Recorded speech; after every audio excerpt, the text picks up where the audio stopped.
E começamos o 3 em 1 desta terça-feira, claro, falando sobre o estado de saúde do presidente Luiz Inácio Lula da Silva. Ele foi internado às pressas aqui na capital paulista no fim da noite desta segunda-feira no Hospital Sírio-Libanês, onde foi submetido a um procedimento cirúrgico para drenagem de um hematoma após apresentar fortes dores de cabeça. É o André Anelli quem chega aqui ao vivo com as informações. André, muito boa tarde para você. O presidente acabou se queixando de dores fortes de cabeça, né, no início dessa semana, durante alguns compromissos da agenda dele. Muito boa tarde para você.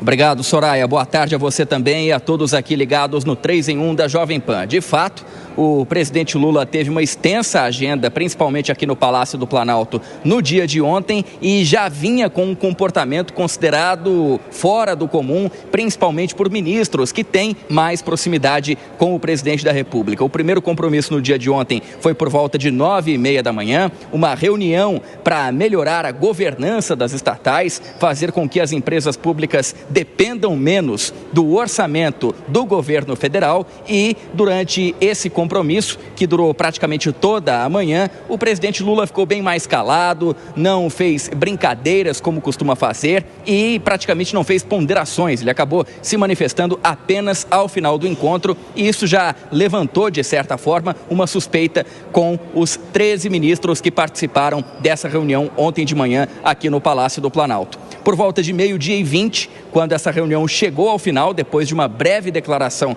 do presidente Lula acabou admitindo a um dos auxiliares dele que estava com dor de cabeça. Logo depois, então, ele se dirigiu até o Palácio da Alvorada, que é a residência oficial da Presidência da República, fica a cerca de 1,5 km aqui do Palácio do Planalto. Por conta do planejamento de Brasília, é um percurso muito rápido, não tem semáforo, não tem cruzamento. O presidente Lula chegou rapidamente lá na residência oficial, almoçou e só retornou aqui para o Palácio do Planalto às 2h40 da tarde para retomar a série de compromissos. A gente relembra que ontem, no final da tarde, por volta de 5h30, fora da agenda, um encontro inesperado. O presidente Lula chamou aqui para o Palácio do Planalto o presidente do Senado, Rodrigo Pacheco, também o presidente da Câmara dos Deputados, Arthur Lira, para discutir a questão relacionada às emendas parlamentares. A gente relembra aqui que o Supremo Tribunal Federal acabou rejeitando os embargos de declaração da Advocacia Geral da União.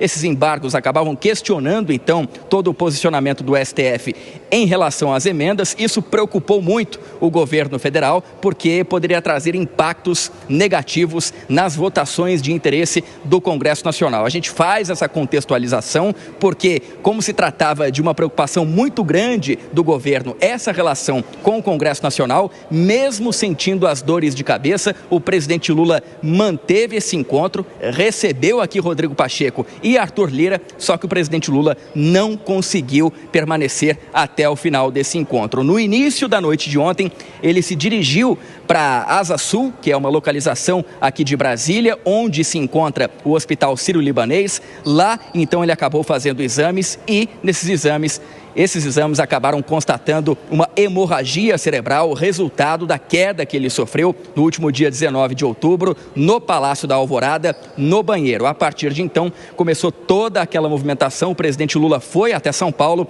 fez a cirurgia para a retirada dessa hemorragia no meio da madrugada e, de acordo com o mais recente boletim médico, o presidente Lula se encontra bem. Mas, nesse contexto todo, os auxiliares, os ministros já percebiam que o presidente Lula não vinha bem, inclusive ele recebeu indicação para que procurasse atendimento médico ainda na manhã de ontem, mas o presidente foi resistindo até onde aguentava e acabou procurando atendimento médico só na noite de ontem. Mesmo assim, conseguiu, então, fazer a cirurgia, não teve nenhuma intercorrência e a informação que a gente recebe dos médicos direto de São Paulo é que realmente o presidente Lula se encontra bem, está se recuperando, já está consciente e deve receber alta no final dessa semana. Soraya.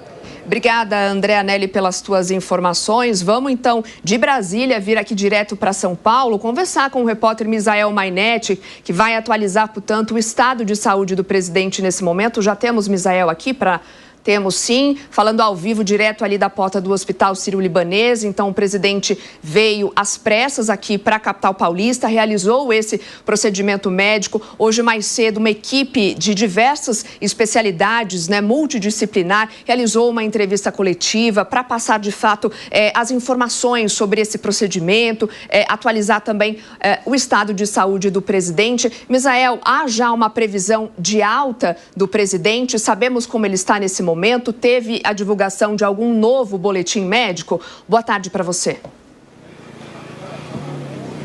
Lula deve ficar pelo menos 48 horas na unidade de terapia intensiva. Muito boa tarde para você, Soraya, e para todo mundo que acompanha o 3 em 1. Nós falamos ao vivo aqui do Hospital Sírio-Libanês em São Paulo. Ali ao fundo, a entrada do Sírio-Libanês e bastante imprensa acompanhando a situação do presidente Lula. Como eu mencionei, ele deve ficar, portanto, 48 horas pelo menos na UTI. Nesse momento, apenas a primeira-dama Janja está com ele.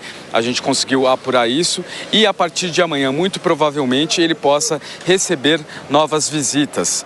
Ele segue sob observação médica aqui no Sírio-Libanês e a previsão é que ele retorne a Brasília na semana que vem. Então a expectativa é que até sexta-feira o presidente fique aqui, se tudo ocorrer bem, e volte para Brasília ou no fim de semana ou na semana que vem. A gente vai acompanhar cada dia desses.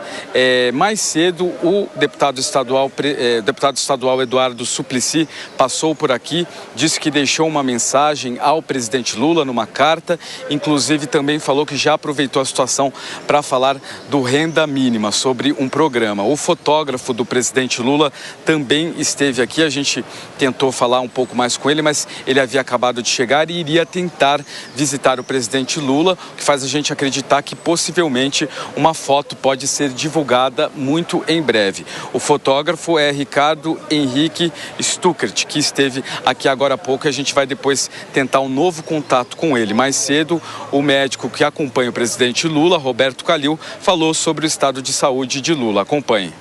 O presidente evoluiu bem, já chegou da cirurgia praticamente acordado, foi estubado, encontra-se agora estável, conversando normalmente, se alimentando e deverá ficar em observação aí nos próximos dias.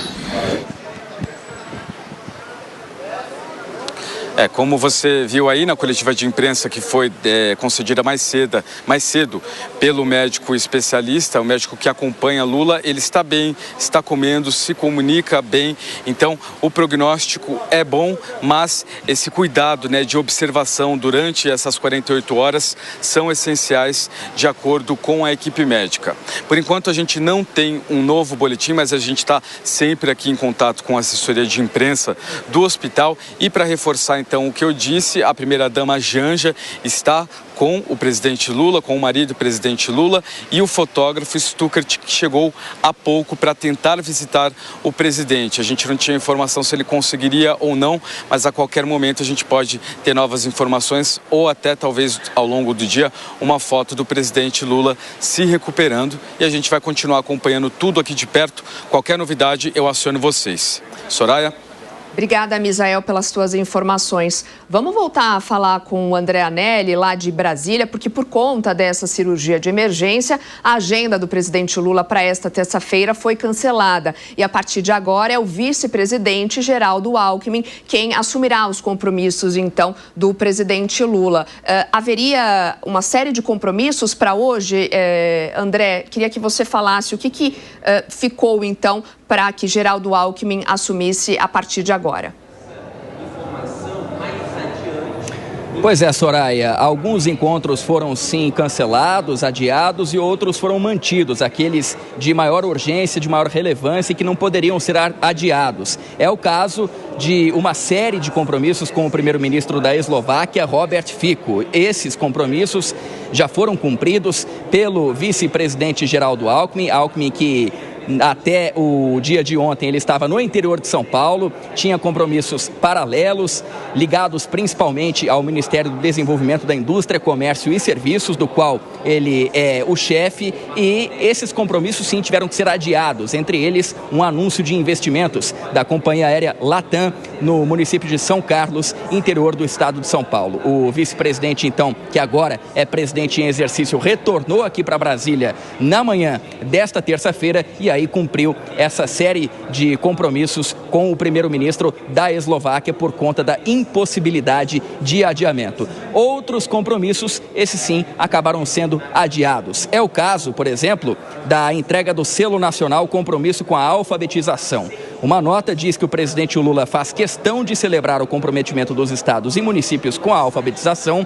Esse encontro será remarcado justamente para que ele possa estar presente. Portanto, esse e outros compromissos serão adiados, provavelmente serão remarcados para a semana que vem, já que existe a expectativa de que o presidente Lula receba a alta até o final dessa semana. Enquanto isso, Geraldo Alckmin, vice-presidente, agora presidente em exercício, vai então cumprindo os compromissos que não podem ser adiados. Soraya.